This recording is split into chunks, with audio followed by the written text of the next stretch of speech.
परिवारजनों के साथ हमारी संवेदना है और हम चाहेंगे कि सरकार पूरा सहयोग करे। जो बच्चे अभी भी हॉस्पिटल में भर्ती है उनका सही इलाज हो पाए और पता कराए कि आखिरकार की दुर्घटना घटी कैसे, और जो दमकल विभाग की जो गाड़ियां हैं, जो फायर ब्रिगेड की गाड़ी जल्दी क्यों नहीं पहुंच पाई बच्चों को निकलवाने के बाद। तो कहीं ना कहीं सरकार को अपने ही इन सवालों का उत्तर खोजना चाहिए और इसकी रिस्पॉन्सिबिलिटी यानी कि अपनी जिम्मेदारी लेते हुए परिवारजनों को ज्यादा से ज्यादा मुआवजा देना चाहिए और आखिरकार घटना क्यों हुई और उसके लिए जो लोग जिम्मेदार हैं उनको भी चिन्हित करके इसके दायरे में लाकर उनको सजा मिले, इस पे कार्य करना चाहिए। और जिस तरह से जैसे बच्चों की जो मर गए हैं इस घटना की वजह से, जिनके परिजन बात करना चाह रहे थे और जिस तरह से माइक पब्लिक जब बात कर रहे थे, तो जिस तरह से मीडिया कर्मी ने उनका माइक बंद कर दिया, तो ये अत्यंत दुखद है और ये दिखाता है कि आजकल का जो मीडिया है वो किस तरह सरकार के हाथों में खेल रहा है।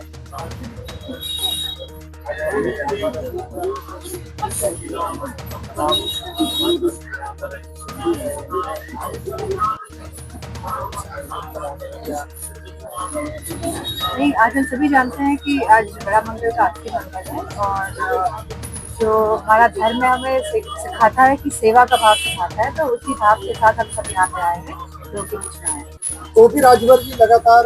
पार्टी टूटने की बात कर रहे हैं, वो लगातार कह रहे हैं कि सांसद बागी हो रहे हैं सपा के, वो जल्दी भाजपा में चले जाएंगे। मैं समझती हूँ उनको बात करनी चाहिए जो राम मंदिर में चंदे की जो चोरी हुई है, जाने कितने चंदा जो लोग अपने भाव से आए मंदिर में, चढ़ावा दिया अपनी श्रद्धा के अनुसार।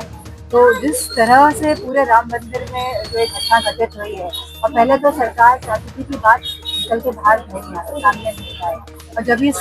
बात निकल के सामने लाई गई तो पता चला है कि जो अनुमान लगाया गया था उससे कई 100 करोड़ों का इसमें घोटाला किया गया है। और कहीं ना कहीं राजभर जी को इस पर भी सवाल उठाने चाहिए। इधर की बातें करते हैं, लेकिन जो मूल मुद्दा है वो है कि जो श्रद्धा के साथ और जो धर्म के साथ जो भ्रष्टाचार किया सरकार ने, सवाल उसको उठाया। ओपी राजभर जी लगातार ये भी कह रहे हैं कि अखिलेश जी और सुखपाल को पसंद नहीं करते हैं, आगे वाले समय में कमान। वो अपनी राय अपना मत रख सकते हैं, वो जो बोलना चाहें बोल सकते हैं।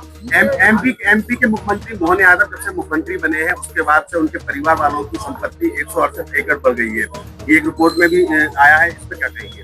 अगर इस तरह की रिपोर्ट आई है तो इस पे मतलब कि अगर इस तरह खुलासा किया गया है तो कितनी सच्चाई है कितनी सच्चाई नहीं है इसको नहीं जानते, तो इस पर जांच बिठाई जानी चाहिए मेरा मानना, अगर इस तरह की कोई खबर आई है। भारतीय जनता पार्टी जो है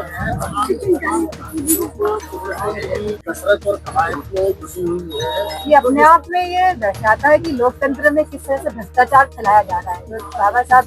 अम्बेडकर जी का जो संविधान है उसको किस तरह से नष्ट किया जा रहा है, उसको किस तरह से क्षीण किया जा रहा है, ये अपने आप में दर्शाता है कि किस तरह से आप पार्टियां तोड़ के, क्योंकि ये वोट और जो ये सांसद चुन के गए ये आपकी वजह से, भारतीय जनता पार्टी की विचारधारा की वजह से जीत के नहीं गए हैं संसद में, और जिस तरह से सभी पार्टियों को तोड़ा जा रहा है ये अपने आप में दर्शाता है कि ये बाबा साहब अम्बेडकर जी के संविधान से इस देश